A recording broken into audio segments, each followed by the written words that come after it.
नमो वज्रायाणं नमो लोहे सवसाऊलं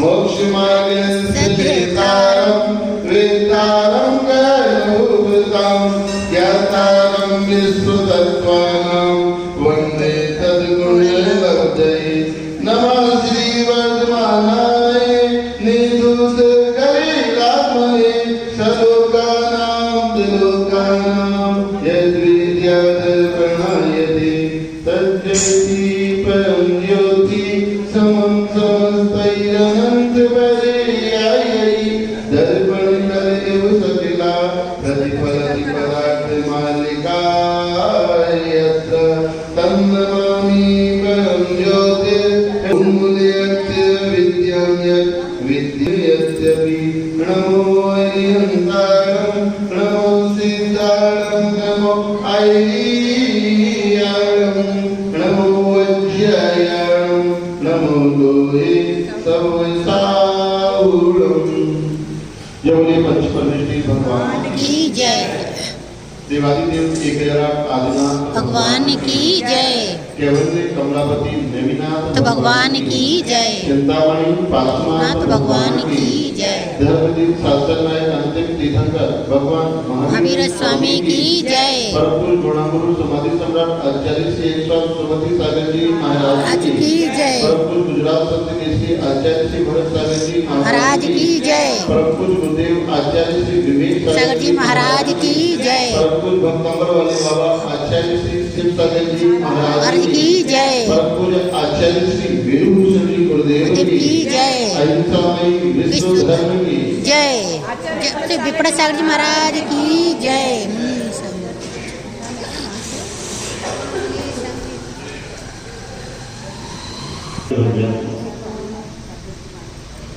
अपने जीवन को अच्छा बनाने के लिए हम धर्म की आराधना करते हैं, मंदिर जी में आते हैं, जिन्हें भगवान का अभिषेक करते हैं, पूजन करते हैं, जिनवाणी का स्वाध्याय करते हैं, गुरुओं की प्रवचन सुनते हैं। ज्ञानियों जीवन को अच्छा बनाना है। शास्त्रों में, ग्रंथों में, पुराणों में धवला ग्रंथ की प्रस्तावना में लिखा हुआ है हर व्यक्ति अपनी ही बात करता है। अनेक प्रकार की साधु संत आते हैं और अनेक प्रकार से आपको धर्म के वचनों को, आगम के वचनों को और अपने चिंतन को सुना करके सदमार्ग पर लगाने का प्रयास कर सकते हैं।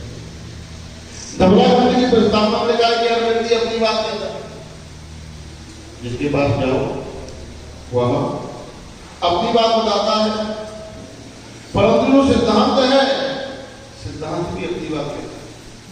चार अनियोग तत्मानियोग अपनी बात कहेगा, महापुरुषों ने चैत्य विषय बताया। पुण्यात्माओं ने, धर्मात्माओं ने किस प्रकार से धर्म की साधना करके श्रेष्ठ स्थान को पाया। कुछ स्वर्ग गए, कुछ मोक्ष। कुछ पापी जीव हुए जिन्होंने धर्मात्मा जीवों के मार्ग में पिट डाले, कट डाले, उपसर्गों को किया। कमठ जैसे जीव नरकों में भ्रमण किया। प्रथमायोग अपनी बात कहता है, चरणायोग भी अपनी बात कहता है। चर्या करो, चारित्र का परिपालन करो, पाप को छोड़ो, व्रतों का अनुष्ठान। व्रत किसे कहते हैं? पापाचरण के त्याग करने को व्रताचरण कहते हैं। जो पाप का मार्ग है, हिंसा है, झूठ है, चोरी है, कुशील है, परिग्रह है, ये पापाचरण है। प्रमाद के योग के माध्यम से जो प्रवृत्ति हो रही है, प्रमाद को त्यागो और अव्रत रूप परिणाम को, पापाचरण को त्यागो, तो व्रताचरण को परिणाम लो। शरण योग चर्या की बात कह रहा है। शरण योग कह रहा है अष्टमूल गुणों का परिपालन करना। मुनिराज ने 13 प्रकार के चरण का परिपालन करके कर्म के नाम की प्रक्रिया में संलग्न हो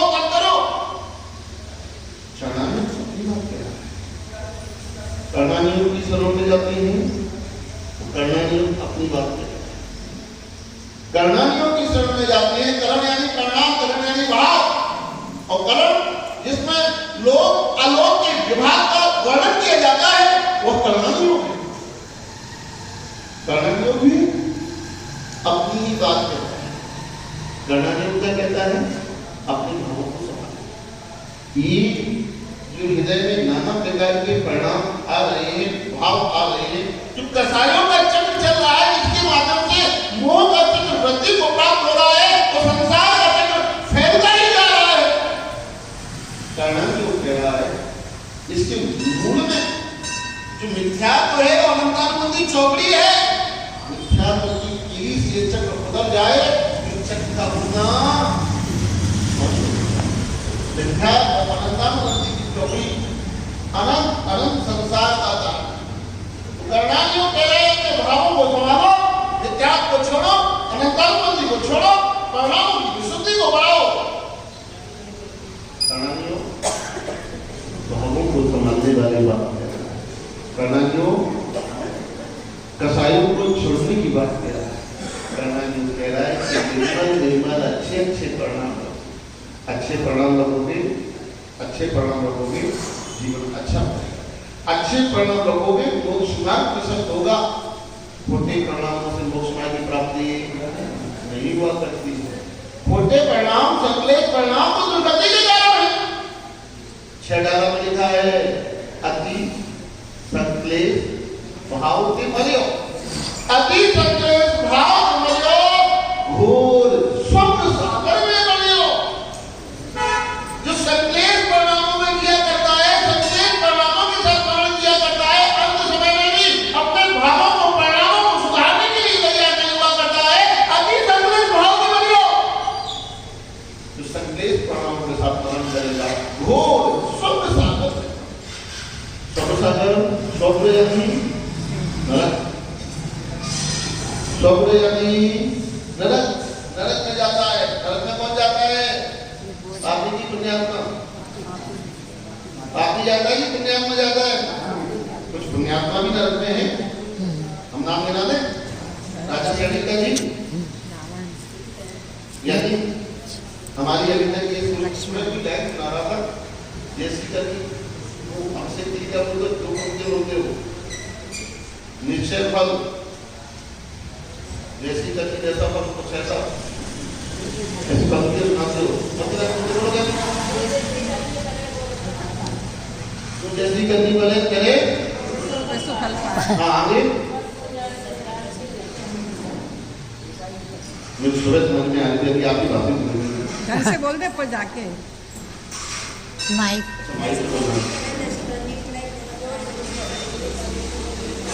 जो जैसी करनी है वो वैसा फल पाए। फल पूजा निराज की निश्चय से पड़ता है। देखो कहते जो जैसी करनी करे वो वैसा फल पाए। ऐसा है क्या? बोलो हाँ। जो जैसी करनी करे वैसा फल पाए। ऐसा है क्या? बोलो हाँ। गलत हाँ कर रही हो। कैसे? अगर तू जैसी करनी करेगा वो जैसा फल पाएगा तो कभी मोक्ष मार्ग बन नहीं पाएगा। कल कर्म किए थे, आज कर्म हो रहे, आज कर्म कर रहे, भविष्य में फल मिलेंगे तो किसी को मोक्ष मिलेगा ही। जो कर्म करता है उसका फल मिलता है, लेकिन सर्वदा मिलता ही हो ऐसा जरूरी नहीं है। अगर उन कर्मों का फल पक्का मिलेगा ही मिलेगा तो एक भी सिद्धत्व को प्राप्त नहीं कर पाएगा। कर्म करते हैं, कर्म करने के बाद में हमारे पास में छूट रहती है, उन कर्मों का फल भुगतना है कि नहीं भुगतना? कर्म करने के बाद में पक्की बात कह रहा हूँ, सच्ची बात कह रहा हूँ, पक्की बात कह रहा हूँ, कर्म करने के बाद में हमारे पास छूट रहती है, उसका फल भुगतना है कि नहीं भुगतना? मान लीजिए किसी से पूरा कर रास्ते में आ रहा था, यही बिना देखे चीटी पहन के चीटी मर गई। अब वो चीटी मर गई है, किसी का प्राण याद हुआ है, अब चींटी मरने से जो पाप लगा है तो पाप के फल को भुगतना है कि नहीं भुगतना? आपके पास आपकी मर्जी है, स्वेच्छा है, आप उसे कर सकते हो। जैसे आपसे गलती हुई है, अपराध हुआ है, अंदर जाके प्रायश्चित कर सकते हो, पश्चाताप कर सकते हो, बहुत बड़ा आलोचना पाठ कर सकते हो। जो आलोचना बात करते हो, प्रतिक्रमण करते हो, काय के लिए करते हो? जो हमसे पाप हुआ है, पाप कर्म का बंध हुआ है, बंध छूट जाए, उसका फल मांगे, उसका फल मिले। तो प्रतिक्रमण करने का मतलब क्या? काय के लिए प्रतिक्रमण करें? जब उस कर्म का फल हमें मिलना ही मिलना है, तो काय के लिए प्रतिक्रमण करें और काय के लिए प्रायश्चित करें? प्रतिक्रमण और प्रायश्चित इस बात के संकेत हैं कि जो कर्म किया है उसका फल जरूरी नहीं है कि मिले। हम उस कर्म के उदय में आने से पहले ऐसी व्यवस्था जमा सकते हैं कि उसकी निजरा कर सकते हैं। कर्म प्रधान विश्व रचनाथा, जो जस करे रास फलता। संसार कैसा है? कर्म प्रधान है। कैसा है? कर्म प्रधान है। जो जैसा करता है वो वैसा बनता है। ये जैन दर्शन वाली बात है। जैन दर्शन का फर्क है, लेकिन पूरी जैन दर्शन वाली बात है, जैसा करता है जैसा बढ़ता है सही है, लेकिन अकाल में सत्य नहीं। 99% लोग जैसा कर्म करते हैं वैसा फल पाते हैं, लेकिन थोड़ी सी गुंजाइश है उसमें, थोड़ी सी गुंजाइश है। 6 महीने 8 महीने 608 जीव मोक्ष जा रहे हैं, वो इसकी अपवाद है। संसार में जो निर्गंथ मुनिराज, कितने मुनिराज हैं? 3 कम 9 करोड़, 3 कम 9 करोड़ जो महात्मा की मुनिराज हुआ करते हैं। इस बात के संकेत हैं, प्रतीक हैं, जो जैसा कर्म किया जाता है वैसे फल को भुगतने की व्यवस्था में परिवर्तन किया जा सकता है। परिवर्तन होता है, संक्रमण भी हुआ करता है, बदलाव भी हुआ करती है, कर्म की बहुत सारी अवस्थाएं हुआ करती है, हम परिवर्तन कर सकते हैं। तो कर्णानियों को अपनी बात कह रहा है, भावों को संभालो, परिणामों को संभालो, भाव सुधर जाएंगे, परिणाम सुधर जाएंगे, जीवन सुधर जाएगा। कहावत है, जैसी मर्जी अंत समय जैसी मर्जी और जैसी गति सौलता की, जैसी गति वैसी मर्जी, जैसी मर्जी वैसी गति। अरे जैसी मर्जी, जिस प्रकार की मर्जी हुआ करती, बुद्धि हुआ करती, परिणाम हुआ करते, भाव हुआ करते, दृष्टि हुआ करते, अंतर के परिणाम हुआ करते हैं। अंत समय में जो समय में, अंत समय में जो स्वानुभूति में तत्पर है, अंत समय में जो मुमताज मंत्र के चरित्रों में तत्पर है। देखो 100 समय में तत्पर होना और नमोकार मंत्र के चिंतन दोनों में थोड़ा सा अंतर हुआ। नमोकार मंत्र का चिंतन फर्क नहीं है।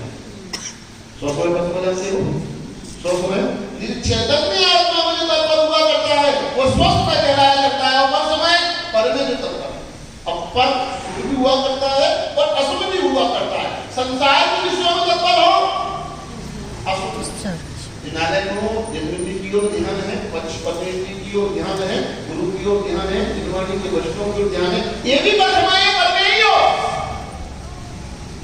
लेकिन सुरती ओर हो।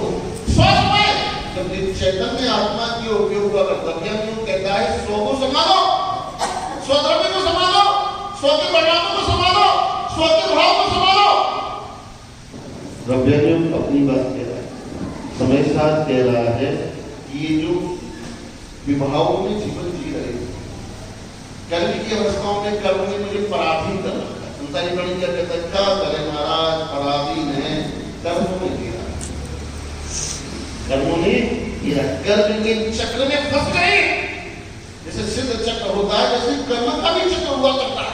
अर्थ कर्मों के चक्र में, यानी अज्ञानी प्राणी जब मोह के चक्र में उलझ जाया करता है, तो उसकी सूझबूझ बुद्धि विवेक काम नहीं किया करती।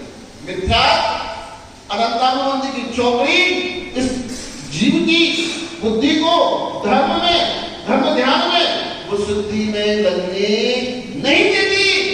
संसार में हर व्यक्ति अपनी बात करे, चारों अनेकों अपनी बात करे, और भी अन्य लोगों के पास में जाओगे वो अपनी अपनी बात करेंगे, तो धमला की प्रस्तावना में जाएगा, उस पर चलते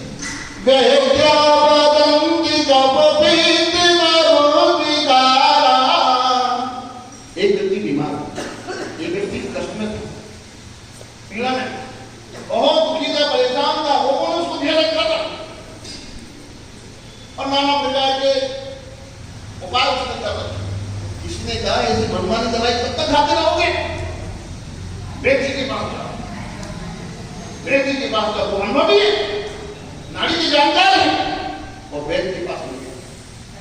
वैद्य ने उसकी नाड़ी को खोला, अनुभव किया, और अनुभव के माध्यम से उसे अनेकानेक प्रकार की औषधियां पथ बता दिया, अपथ बता दिया। उसने उसी अनुसार 2 महीने, 3 महीने, 6 महीने दवाई का सेवन किया, लेकिन ठीक नहीं। वह इस प्रकार से 6 महीने की दवाइयां खाता रहा। एक दूसरे व्यक्ति को देखा 6 महीने की दवाइयां खाना ठीक नहीं हुआ है, लगता है कुछ गड़बड़। जो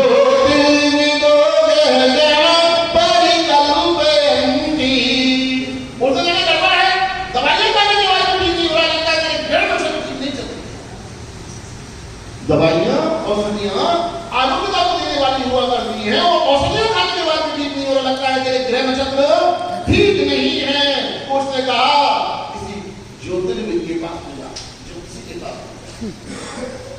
वह अपनी कुंडली उठाता है, ज्योतिषी के पास में कुंडली लेकर के, महाराज कुंडली देखिए, बताइए क्या समस्या है, कौन सा ग्रह परेशान करता है।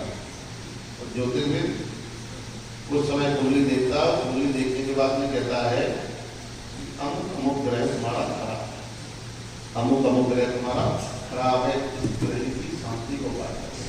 यानी ध्यान रखना, कुंडली में लिखा हुआ अटल सत्य नहीं हुआ, जो लिखा है वो अटल सत्य नहीं हुआ करता। कैसे अटल सत्य नहीं हुआ करता है? जब ज्योतिषी को आपने कुंडली दिखाई और कहा ये काम अशुभ है, अशुभ है, तो क्या करें? अब ये जो क्या करें, ये जो उपाय बताया गया, उपाय इस बात का संकेत है, परिचायक है, वो घोषणा कर रहा है कि ये जो कहा जा रहा है, भविष्यवाणी की जा रही है, ये अटल सत्य नहीं है। अगर अटल सत्य है, उपाय का ही जब लिखा हुआ ही अटल सत्य है, तो उपाय क्या करेंगे?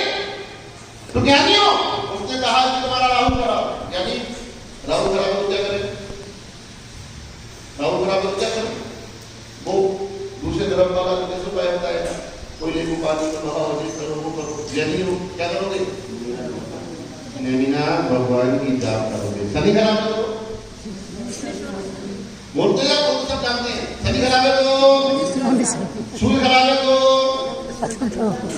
चंद्र खराब है तो, चंद्र प्रभु, और मंगल खराब है तो, बुध खराब है तो, बस एक तीसरे का पेपर हो जाएगा। जिन मानो तो 8 कितने के नाम लगे? विश्वास पाओ तो वहां चले जाना, लेकर बाबा में बड़ी बड़ी गुरु खराब है तो वहां भी आत्मा का दिया, शुक्र खराब है तो, यानी पुष्प शुक्र खराब है तो ज्योतिषी बन जाओगे, बोलो सीख जाओगे। सुविधिनाथ की पुष्पदम देखी बात। और यदि केतु खराब है तो, केतु खराब है तो, और मल्लिनाथ भगवान ज्ञानियों, राहु खराब है, राहु खराब है या केतु खराब है आपका। अगर मान लो केतु खराब और आप देखना कोई जाप करते हो, ठीक होगा कि नहीं होगा? केतु खराब है, और केतु खराब होने पे आप नैमिना भगवान की जाप कर रहे हो, बोलो। राहु खराब है, परस्पर की जाप कर रहे हो, ठीक होगा कि नहीं होगा? होना चाहिए। ये उसके लिए जिसकी सत्ता चलायमान हुआ, जिसका अकारण संतान है, अकारण संतान वाले के लिए नमोकार मंत्र का सुमरण ही सब काम करने वाला। बोले मिला करके धर्माचरण तो करो, तुम्हारा जीवन धर्माचरण से शून्य है और सत्ता में से शून्य है, तो तुम्हें अलग अलग रास्ते बताए जाते हैं। यदि किसी का राहु खराब प्रार्थना की जा सकते, क्या कहोगे? महाराज इतना मतलब कि राहु की नैमिना की जाप की जाती है। महाराज को इतना भी मालूम कि राहु खराब है, तो राहु के लिए नैमिना भगवान की जाप की जाती है। महाराज तो प्रार्थना मिलती है, पारसनाथ या मेघनाथ इतने कमजोर कि मत राहु में निपटारा कर पाएंगे, शनि का, बुध का, मंगल का दूसरे का निपटारा नहीं कर पाएंगे। अरे यानी एक तीर्थंकर की आराधना में इतनी भक्ति, इतनी शक्ति, इतना पुण्य का सृजन हुआ करता है कि 9 ग्रहों की तो बात छोड़ो, 88 ग्रह हो या 9000 ग्रह हो, आपकी श्रद्धा अटल है, आपकी श्रद्धा अटल है। तो एक ओम बीजाक्षर के माध्यम से, एक ह्रीम बीजाक्षर के माध्यम से, एक ओम दीमा मसियाउसा इस मंत्र के माध्यम से भी सर्व विघ्न दूर हो सकते हैं, भाग्य हो सकता है, पुण्यवृद्धि हो सकती है, श्रद्धा होना चाहिए। तीर्थंकर की छवि आपके हृदय में, एक तीर्थंकर ऑफर जिसे आप हृदय से सुनते हो, उसके नाम के सुनने के माध्यम से हजारों विघ्न दूर हो सकते हैं। बस श्रद्धा अटल होगी, जिसकी श्रद्धा अटल है वह किसी भी तीर्थंकर का जाप करे। ग्रहों की बाधाओं को दुबार छोड़ो, चाहे ग्रहों की बाधा हो, चाहे भूतप्रेत की बाधा हो, चाहे वास्तु की बाधा हो, या किसी भी प्रकार की बाधा हो, सबका समाधान आपका अकाट श्रद्धा, चाहे अवतार में हो, पंचपरमेश्वरी में हो, ओमकार में हो, नेमिनाथ में हो, शांतिनाथ में हो, महावीर में हो, ऊपर कौन से ऊपर भी ज्यादा लगती है, सब शनि से परेशान है, शनि से डर लगता है ना, शनि से डर किसको लगता है? सबको लगता है, शनि से डर लगता है, क्यों? दंड मिलता है। मंगल से डर किसकी? शनि जब अपना फल देता है तो क्रोध होकर के शुद्ध कर देता है, मंगल जब फल देता है तो बुद्धि को घुमा देता है और उल्टे रास्ते पे जाकर भटकता है। किस बात की बात है? जो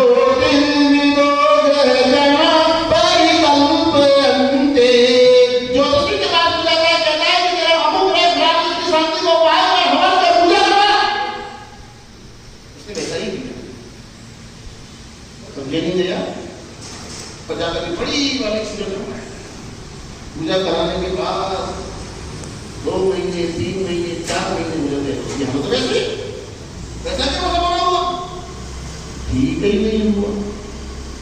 उसका तीसरा मिनट आता है, देखता है अभी तो बीमार है, बेटे की दवाई खा ली, ज्योतिषियों उसके बाद से इलाज करा लिया, तो कहता है लगता है बात कुछ और लगता है तेरे घर का वास्तु बताते हैं ना, बताने वाले तो यही बात तो बताते हैं। बीमार हो तो पहले व्यक्ति को डॉक्टर को दिखाओ, डॉक्टरों को चेक करो, उसके बाद में कुंडली दिखाओ, उसके बाद में वास्तु दिखाओ, वास्तु दिखाने की जरूरत नहीं, वास्तु पर थोड़े बैठने में थोड़े सीढ़ियाँ तोड़ करके उसका और उसके बाद भी वास्तु के अनेक सुधार करने के बाद भी कोई परिवर्तन नहीं आया।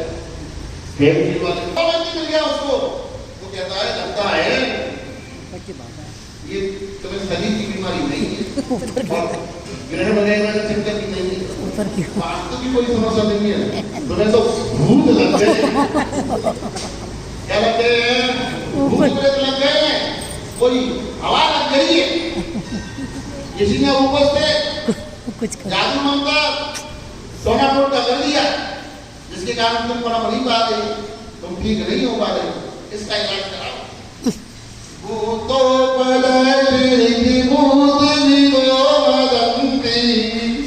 ये जो श्लोक है भोला की प्रस्तावना देता है, भूतो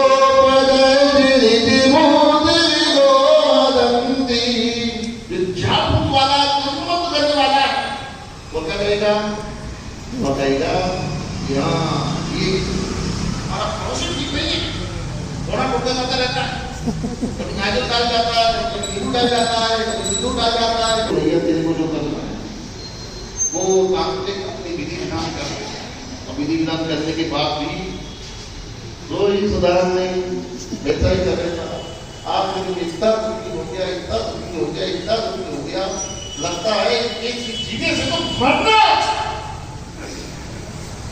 दुखी प्राणी के जो दुखिया होता है, जिसको कष्ट होता है, पीड़ाएं होती है, नाना प्रकार की विकल्प उसके मन में आते हैं, उसे लगता है इतने कष्ट भरे दुख भरे जीवन से तो मरना है, अच्छा मरने के लिए जंगल में पहुंच जाता है, और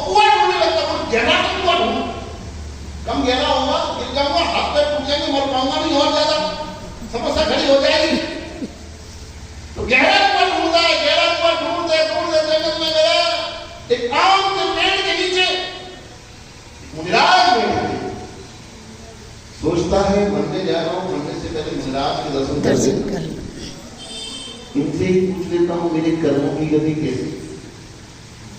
मुनिराज के पास में जाता है, प्रणाम करता है, नमस्कार करता है, हाथ जोड़ करके बैठ जाता है। मुनिराज समय कुछ समय के लिए बैठता है और बैठने के पश्चात जब महाराज की सामायिक संपन्न होती है तो महाराज देखते ही समझ गए तो क्यों तो कहता है महाराज पढ़ने के लिए आया था, गहरा कुआ ढूंढा महाराज कहते हूँ जवाब बोलता पेशानी सुना दी एक नेता पैर को दिखाओ, पैर में नाना टका मोट करके 6 महीने 8 महीने दवाई खाया, कोई सुधार नहीं हुआ। उसके बच्चा दूसरा मित्र आया, उसने कहा तेरी ग्रह नक्षत्र खराब है, ज्योतिषीय समाधान का उज्जैन में गया, बड़ी वाली पूजा करवाई, उसके बाद कोई सुधार नहीं। उसके बाद कृष्ण के पास खराब है, घर को तोड़ करके पूरा उधेड़ के बना डाला।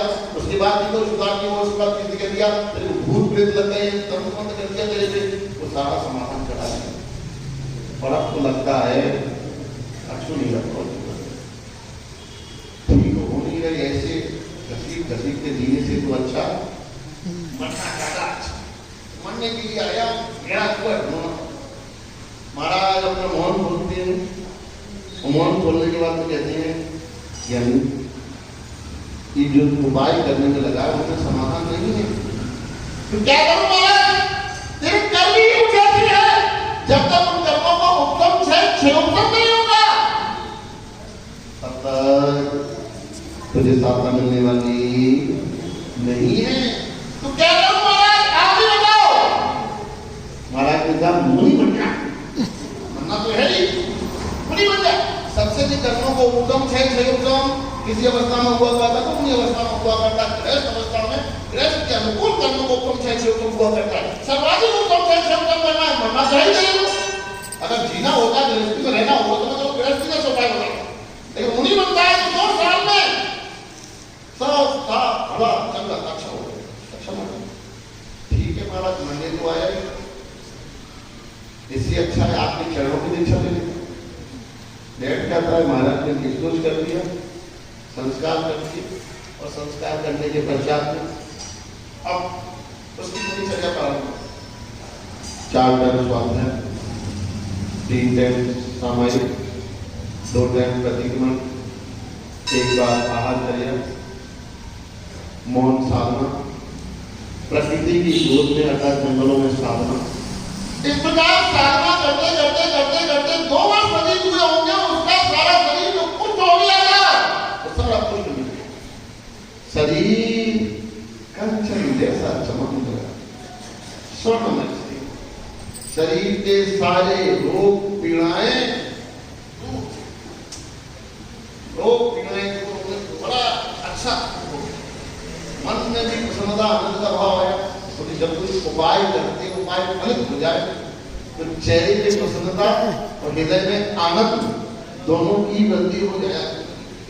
उस समय राजा शनि को किसी मुनिराज ने नियम दिया था 101 साधुओं की वंदना करो। कितने साधुओं की? 101 निर्धन मुनियों की वंदना करो, और एक साधु को खोज करके जगत में दर्शन कर रहा था। किस प्रकार से 100 मुनिराजों के दर्शन कर, 3 महीने से परेशान 101 भी मुनिराज नहीं, चारों तरफ पहरेदारों को सिपाहियों को खूब दौड़ाना, पता नहीं चला। एक बार खुद खोजने के लिए निकलता है तो जंगल में खोजते इसका तो पहुंचता है जहां लकड़हारा लकड़ियां, उस लकड़हारे के पास में पहुंच जाते हैं तो पूछते हैं यहाँ कोई मुनिराज है, कोई बाबा जी है, साधु महाराज है? तो कहता है हाँ एक बाबा जी है, एक अनाथ मुनि है। कौन से मुनि? अनाथ मुनि है। राजा श्रेणी को आश्चर्य हुआ, मुनि है तो अनाथ कैसे? वो अनाथ है तो मुनि कैसे? उनकी प्रसिद्धि हो गई थी अनाथ मुनि के नाम, क्योंकि जब उन्होंने दीक्षा ली थी तो घर परिवार वाला कोई था नहीं, अनाथ नाम से उनकी प्रसिद्धि हो गई। तो बीमार से पीड़ित थे, बनने के लिए आए थे, मुनि महाराज मिल गए, उनकी प्रसिद्धि अनाथ मुनि के नाम से हो गई। राजा श्रेणी को बड़ा आश्चर्य हुआ, मुनि है तो अनाथ कैसे? अनाथ है तो मुनि कैसे बन गए? अनाथ का दूसरा अर्थ भी हुआ करता है, इसका कोई नाथ नहीं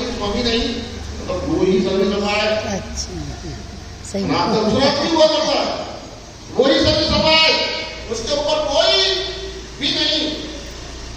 अतः सर्व सत्ता जिसके पास है। तो राजा सैनिक खोजते खोजते उन्हीं मुनिराज के पास में पहुंच जाते हैं, चरणों की वंदना करते हैं, वंदना करके बैठ जाते हैं, धर्म श्रवण करते हैं। और धर्म श्रवण करने के पश्चात में मुनिराज से प्रश्न कर देते हैं, भगवान ये सब कुछ तो ठीक है, आपका प्रवचन बहुत अच्छा है, वाणी में बहुत अच्छा है, सब साधना अच्छी है, शरीर भी बहुत गुणों में है। एक बात समझ में नहीं आई, ये इधर जितने भी लोग मुझे मिले सबने एक ही बात कही, अनाथ मुनि अनाथ मुनि अनाथ मुनि। आप मुनि होकर के अनाथ कैसे हुए? तो मुनिराज कहते हैं हाँ मैं अनाथ मुनि हूं, सब मुझे अनाथ नहीं कहते। अनाथ मुनि क्यों कहते? हमने कहा मेरा कोई नहीं, मैं पंच परमेष्टि की शरण में हूं, गुरु की शरण में, गुरु के अलावा मेरा कोई भी नहीं। ऐसा कैसे हो सकता? तो लोग अपनी सारी आप इतनी सारी रखा घर में था, परिवार में था, कुछ रोग हो गया था, सब लोग दूध दूध दूध दूध लेके बहुत दुख का इसलिए करते थे कि तुम्हारे कारण से हमारे बच्चों को रोग ना लग गया। तो वो भी दूध दूध किया करते थे, दूध दवाइयां खाई, ज्योतिषियों के चक्कर लगाए, वास्तुओं के चक्कर लगाए और तांत्रिकों के चक्कर लगाए, कोई समाधान नहीं। मरने के लिए जंगल में आया, मुनि महाराज गुरु महाराज मिल गए, सारी संसार की शरण को छोड़कर के यहाँ गुरु की शरण में आया।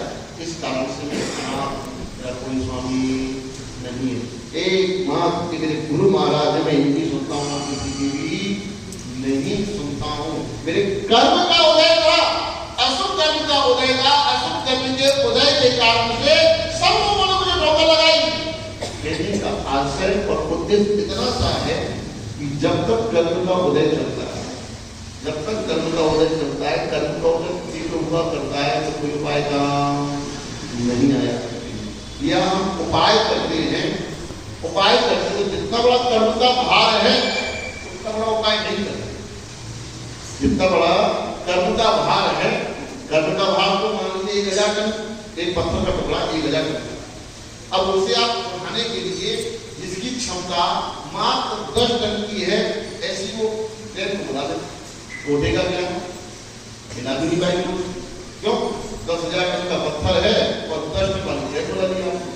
कर्म का भाव तो बहुत ज्यादा है, पाप कर्म ज्यादा है, और उपाय रस्सी पर करो तो उससे उसका समाधान हो नहीं पाता। और दोस्त से देते हैं, हमने उपाय तो किया लेकिन समाधान नहीं हुआ। यानी समाधान तब होगा जब जितना पाप कर्म का भार है उतना उपाय किया जाएगा। कोई व्यक्ति यहाँ आया और मुझे पे बैठ गया, धूल में भी हाथों में धूल लगा, तो वचन पूरा हुआ, अब धूल को दूर करना है, क्या करें? जरा धूल लग गई है, तुम्हारा घराना ही पर्याप्त, लेकिन धूल के साथ बैठे बैठे पसीना भी आ गया, अब वो चिपक गया। जराने से काम चलेगा क्या? जराने से काम नहीं चलेगा। अब थोड़ी पानी की भी आवश्यकता हो, लेकिन घर से आया था, तेल लगा करके आया, ऐसे ही बैठ गया। तेल और धूल दोनों मिलकर के मैल बन गया। तेल और धूल दोनों मिलकर क्या बन गया? मैल। अब पानी डाला तो इधर से उधर सड़क जाए, पानी थोड़ी जाने वाला, अब क्या लगाना पड़ेगा? साबुन लगाना पड़ेगा, बेसन लगाना पड़ेगा, लगाना पड़ेगा, कुछ अच्छा सा उपाय करना पड़ेगा, तब जाकर के मैल दूर हो। और उससे ऊपर कोई व्यक्ति भोजन कर रहा था, भोजन करते हुए मसालेदार भोजन था और सफेद कपड़ों डाल दिए, अब क्या जाएगा? साबुन से नहीं जाएगा, नहाने वाला साबुन लगाना पड़ेगा, या आला लगाना, या व्हाइट पेट्रोल लगाना। रास्ते में चलते हुए दामर हाथ में लग गया है, दामर का लेप लग गया है, दामर का लेप लगने पर अब वो पक्का वाला नहीं लग गया, नहीं छूटेगा, काला नहीं छूट जाएगा। अब मिट्टी का कीजिए, क्या नहीं हो? जितना बड़ा कर्म का भार हुआ करता है ऐसा उपाय करना पड़ता है। भार अधिक है, उपाय छोटा करते उससे समाधान नहीं हुआ करता। तो मैं कह रहा था कि कर्म प्रधान विष्णु रचना था, जो जैसे करे कर्म हो जाता। ये जो कहते हैं कि जो जैसा करेगा वो वैसा भरेगा। इस विचार से करते बढ़ावा प्राप्त करने पर उससे बुरा किया तो बुरा फल को भरना पड़ेगा। अरे वो बुरा कर रहा है, रहने दो, उसके दिमाग मत लगाओ, तुम अपना अच्छा करो। उसके बुरा आज बुरा कर रहा है तो उसे बुरा फल मिलेगा, इसी चिंतन में लगे हुए हो, तुम अपने लिए अच्छा नहीं कर पाए तो कल उसने फल मिलने से पहले उपाय कर लिया तो उसको बुरा होने वाला नहीं। बहुत सारे उदाहरण आगम में ऐसे पड़े हुए हैं कि पापी से पापी। आप पांडव पुराण और पुराण को पांडव पुराण को पढ़ो। पांडव पुराण में लिखा हुआ है कि लड़ रहे हैं, झगड़ रहे हैं, हाथ कट गया, पैर कट गया, उसके बावजूद भी उत्तम समाधि मरण करते हैं। इस तरह पर बैठ गए और मुखार से सुखन के माध्यम से सब गति को प्राप्त हो रही है। ज्ञानियों जरूरी नहीं है कि अशुभ कर्म करने वाला, बुरा कर्म करने वाला, पाप कर्म करने वाला नरक में जाए। यानी नरक में जाने की ध्यान से सुनना, बड़ी कड़वी बात बोल रहा हूँ और आज से बोल रहा हूँ। यानी नरक में जाने के लिए भी पुण्य चाहिए। बोलो महाराज क्या बात कर रहे हो?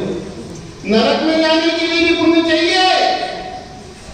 पुण्य नहीं है पक्का लिख करके 100% गारंटी के साथ कहता हूँ नरक में मिलेगा, नहीं मिलेगा। पहले मेरी सुनो, तुम आपको सुनाना, गड़बड़ हो जाएगी। अगर तुम बोलना चालू करो तो क्या होगा, मैं बोलना चाहूंगा ना वो बात वही चली रह जाएगी। नरकों में भी जगह नहीं मिलेगी। आपने सुना हो, आपको आश्चर्य महाराज जी नरक में तो पापी लोग जाते हैं, अपने कैसे जाते? हाँ, नरक में पापी जाते हैं, जिनके जीवन में पाप की बहुलता होती है वही जाते हैं। लेकिन नरक में जाने के लिए पुण्य तो चाहिए, भले ही थोड़ा चाहिए। नरक में जाने के लिए पुण्य तो चाहिए, बिना पुण्य के नरकों में भी जगह नहीं मिलेगी। आप पुराने जमाने को याद करो, 40 साल पहले पेट में जाओ, 40 साल पहले जाकर देखो, पुराने बुजुर्ग लोग हुआ करते थे। यदि कोई ज्यादा परेशान करने वाला, ज्यादा आलादाई, ज्यादा दुख देने वाला हुआ करता था तो बुजुर्गों के मुख से निकल जाया करता था, तुझे तो नरकों में भी सुना है ना, सुना है ना। यानी नरक से भी कोई बुरी जगह, नरक में जाने के लिए पुण्य चाहिए, लेकिन वो रिश्ता रहता है जहां पुण्य शून्य, वो जगह है निगोद। नरक में जाओगे तो एक समय बाद निकल करके वापस आ जाओगे, कम से कम 10,000 वर्ष और ज्यादा से ज्यादा 33 साल, इससे ज्यादा वर्ष है नहीं सकते। निकल करके आओगे ही बाबा, दिव्य गति या मनुष्य गति मिलेगी ही मिलेगी। नरक का ये कुछ होता है।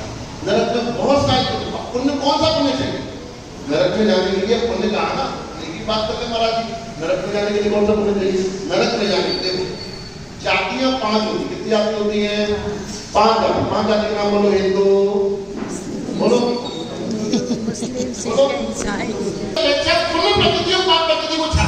प्रकृति की अपेक्षा पुण्य प्रकृति पंचेंद्रिय जाति है और पाप प्रकृति वाली 4 इंद्रिय, 3 इंद्रिय, 2 इंद्रिय, 1 इंद्रिय मृगेंद्रिय कहते हैं। इंद्रियों की पूर्णता मिलना पुण्य की वजह से हुआ करती है। नरक में सारे के सारे पंचेंद्रिय के 4 इंद्रिय, पंचेंद्रिय हुआ करते। कम से कम इतना पुण्य तो चाहिए कि पंचेंद्रिय की पर्याय मिल जाए। पंचेंद्रिय की पर्याय नहीं मिलेगी तो नरकों में भी जगह। अगर पंचेंद्रिय बनने लायक पुण्य तुम्हारे पास में नहीं है, नरक में जगह मिलने वाली धारणा निकाल देना कि नरक में मात पापी पापी जाते नरक में जाने के लिए पुण्य चाहिए, लेकिन थोड़ा सा चाहिए। पंचेंद्रिय जाति का पुण्य चाहिए। मन बिना पुण्य के मन नहीं मिला करता। बादल शरीर बिना पुण्य के बादल शरीर नहीं मिला करता है। प्रत्येक शरीर जानते हो, प्रत्येक शरीर जानते हो, कुछ जीव ऐसे भी हैं कि एक शरीर है और मालिक अनेक जीव, जिन्हें साधारण जीव बोला करते हैं। जिनके एक शरीर के अनेक जीव मालिक हुआ करते हैं। आलू देखा है किसने? आलू किसने देखा? आप करो। सबने देखा, मुझे मालूम है। आलू देखा है ना? आलू में एक सुई की नोक में असंख्यात शरीर हुआ करते हैं और एक शरीर में गाथा है कर्मकांड की जितना सिद्धानंद भागम अभव्य सिद्धानंद गुण वेवा, सिद्धों के अनंत में भाग और अभव्यों से अनंत गुण, सिद्धों के अनंत में भाग और अभव्यों से अनंत गुण, इतने एक शरीर में जीव रहते हैं। उन्हें साधारण बोलते हैं। साधारण क्यों बोलते हैं? साधारण इसलिए बोलते हैं क्योंकि उनका आहार, उनका श्वासोच्छ्वास, उनका जन्म और उनका मरण एक साथ एक जैसा हुआ करता है। एक का जन्म हुआ, अनंत जन्म हो गया, एक का मरण हुआ, अनंत जन्म हो गया। अब उस एक शरीर में शरीर कभी खाली नहीं हुआ करता। पहले समय में उत्पन्न हो गए, फिर पहले से ही विद्वान है, फिर दोबारा उसमें उत्पन्न हो गए, फिर दूसरे समय में, तीसरे समय में, चौथे समय में उत्पन्न होते रहते हैं। तो एक साथ उत्पन्न हुए, एक साथ मरण को प्राप्त होते हैं और शरीर खाली नहीं हुआ करता। आहार, उस शरीर का आहार ग्रहण हुआ तो सभी का आहार ग्रहण हो गया, तो शरीर तो एक ही है, कॉमन शरीर है। श्वासोच्छ्वास, एक शरीर का श्वासोच्छ्वास हुआ तो सबका श्वासोच्छ्वास हो जाया करता है। तो प्रत्येक जो शरीर हुआ करता है, प्रत्येक शरीर पुण्य के उदय से मिलता है और दर्दों में प्रत्येक शरीर होता है, साधारण शरीर नहीं हुआ करता है। अर्थात नरक में जाने के लिए भी थोड़ा पुण्य चाहिए। जिसका पुण्य का बैलेंस शून्य, अब उसे नरक में जगह नहीं मिलेगी। क्या मिलेगी? निगोद में जाना पड़ेगा। निगोद कहां पर है?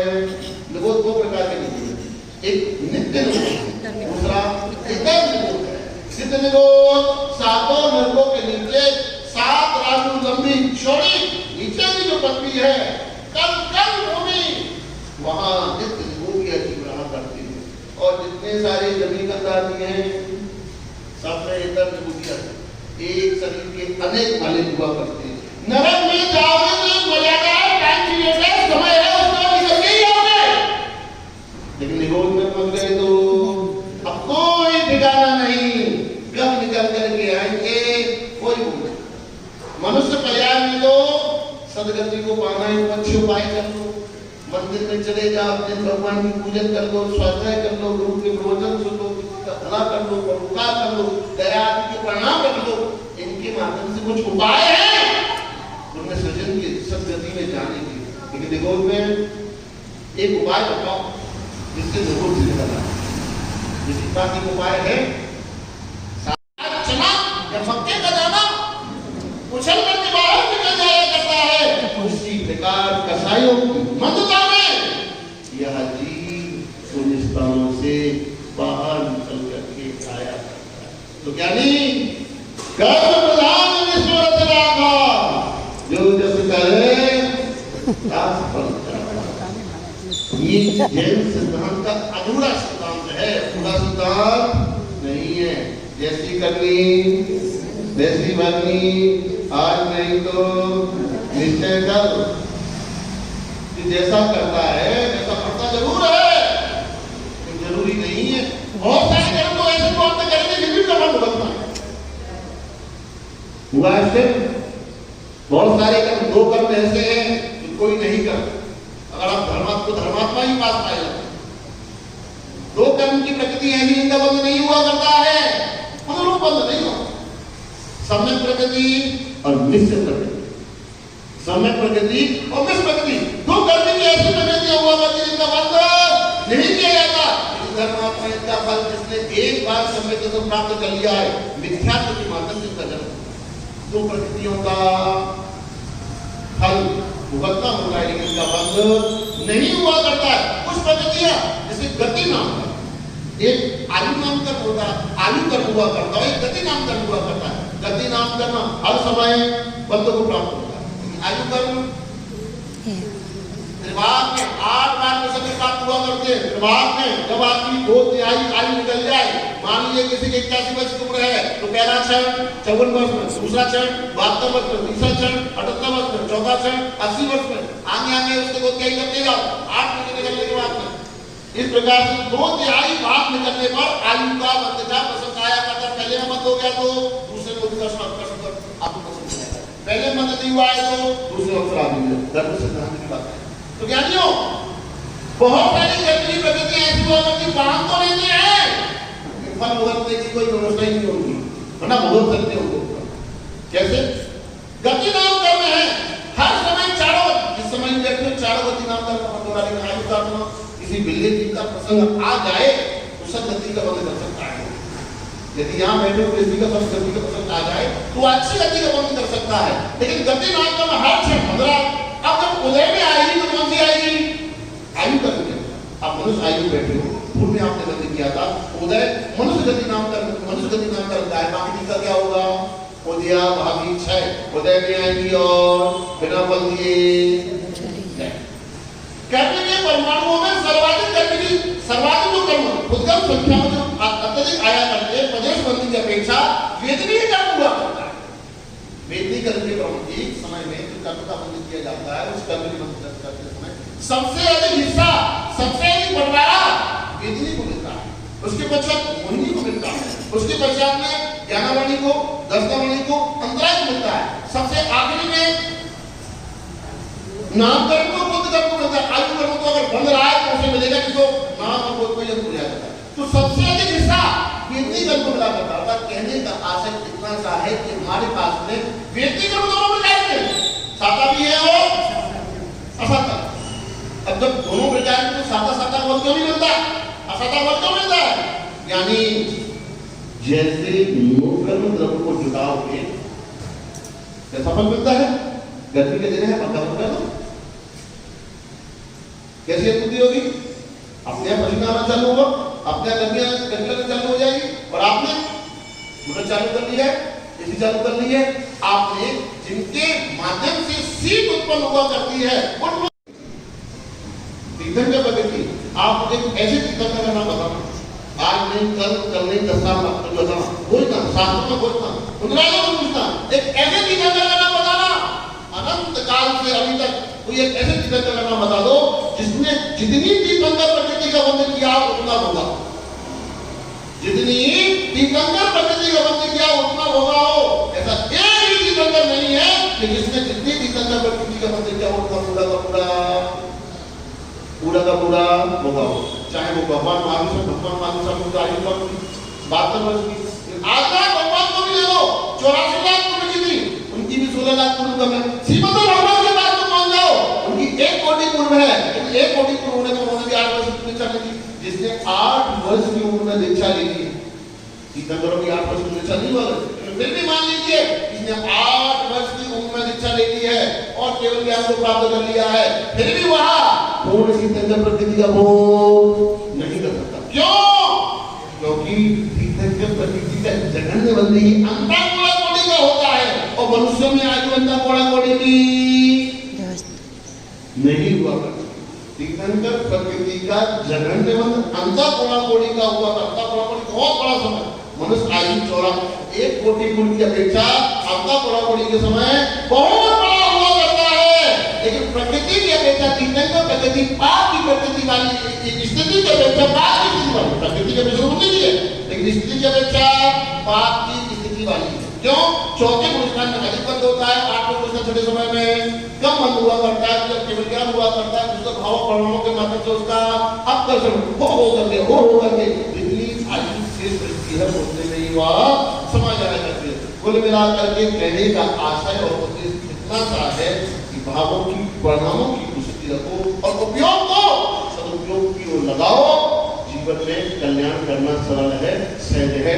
हम पूरे कर्मों के इतने भी पराधीन नहीं है कि आत्मकल्याण न कर सकें। आत्मकल्याण के लिए हम पूर्ण रूप से स्वतंत्र हैं। स्वतंत्रता का उपयोग करें, आत्मकल्याण करें, धर्म ध्यान करें, विशुद्धि को बढ़ाएं। इन्हीं सब भावों के साथ बोलिए चिंतामणि